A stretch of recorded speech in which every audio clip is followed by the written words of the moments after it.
Hey guys, welcome back again to Ken Tamplin Vocal Academy, where the proof is in the singing. We got a lot of requests for this one, and that is, how can I hold a note? Or how can I sustain a note long, or hold a high note for a long period of time? Well, it turns out there's lots of answers to that question. It's not one answer that's going to suffice, so I'm going to have to break this down so we can explain some things.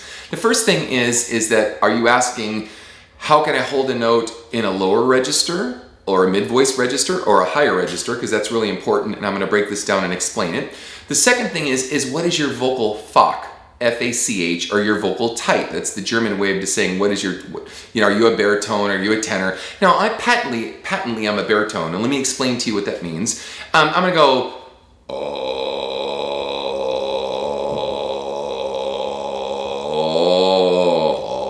right? I think that's I want to say that's a C sharp 2, if I'm not mistaken. Let me grab a guitar really quick and make sure here. Yeah, it's a C sharp 2. It's a really low note. Well, a tenor can't do that.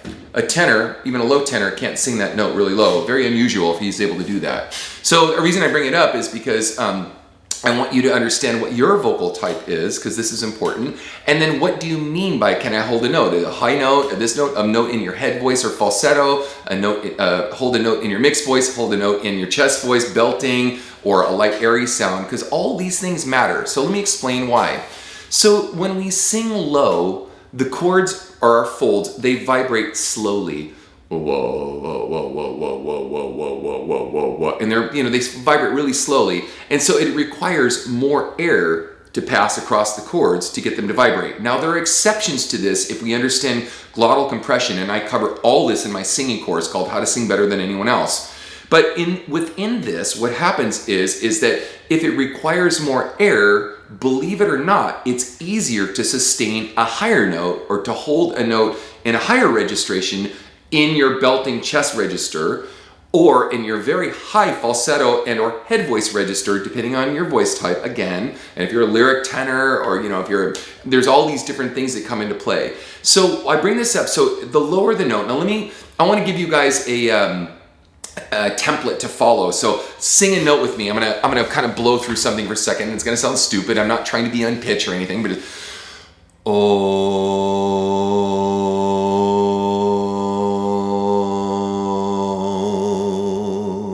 okay, so that was the max amount of lung capacity if I'm not compressing air, okay? At least for me, maybe you're different, but if I compress that air, and I literally compress it at the glottis, and I hold my breath, and I go,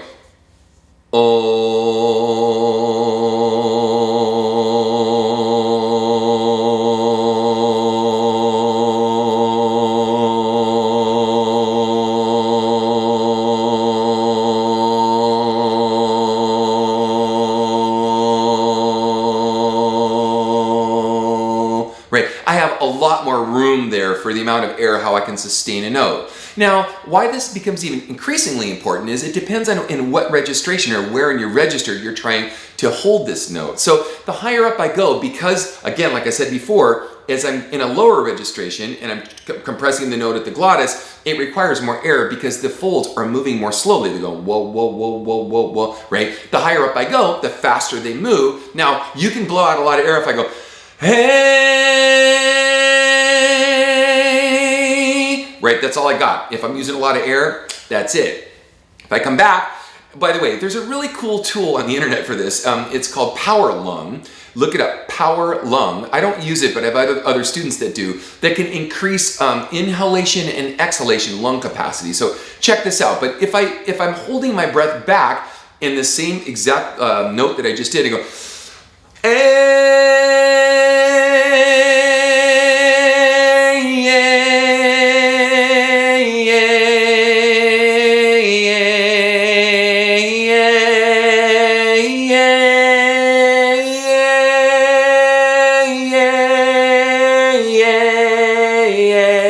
right? Now, I could go a lot longer than that, but I just want to kind of give you an example where I can conserve energy and conserve the breath and control, mitigate, again, compress that amount of air. So when I go up really high, it again, it becomes different because if I'm in falsetto, I use a lot of air. If I'm really in a really compressed head voice sound, or if I'm belting up really high, I can hold the breath for a really long time. Let me give you a couple quick examples of this. I'm going to show you some recordings of some recent stuff I've done where you can hear me holding the breath within the context of a song. Check this out.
As we go up the food chain, or as the chords oscillate faster, it requires less air if you know how to compress the air. Now there's a slight danger in this about just holding back the breath and just holding it and trying to compress the air, because it's very similar to when we kind of choke off a chord going, hey, how you doing? I'm doing all right. When we're kind of pinching and squeezing in the throat. So it's really important to want to develop open throat technique first, so that the muscle structure stays open first. I covered all this in my singing course, how to sing better than anyone else, so that we can sustain that first, so the sound sounds open and not constricted, and then we can cut back that air. Now, if we get into our head voice register, or our falsetto register, if I go,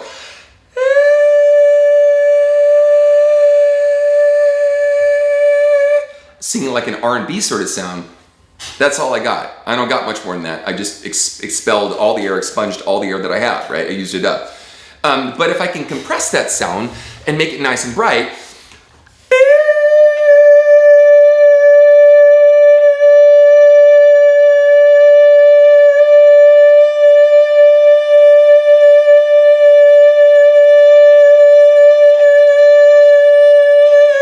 I can get a lot more extension out of that sound. I'm still using up a lot more air than I did in my chest register. By the way, if I'm killing it and belting it really high, I can go longer than that, of course. And I'm not sitting here trying to bore you with how long Tamplin can hold his voice. But I want you to gauge yourself and go, hey man, hit the clock. Can I go as long as can, right? Like, do a little contest with yourself. And the reason is because then you'll understand how much control you can or cannot have. Now, one last thing is, when we do this, it's not just about holding a note, a long note. It's about how we can make that note sound beautiful, how we use correct vowel modifications for that sound, big, round, beautiful sounds. And when resonance takes over and we're not pushing or killing ourselves or trying to use too much air in the sound, all of a sudden we can open up to a sound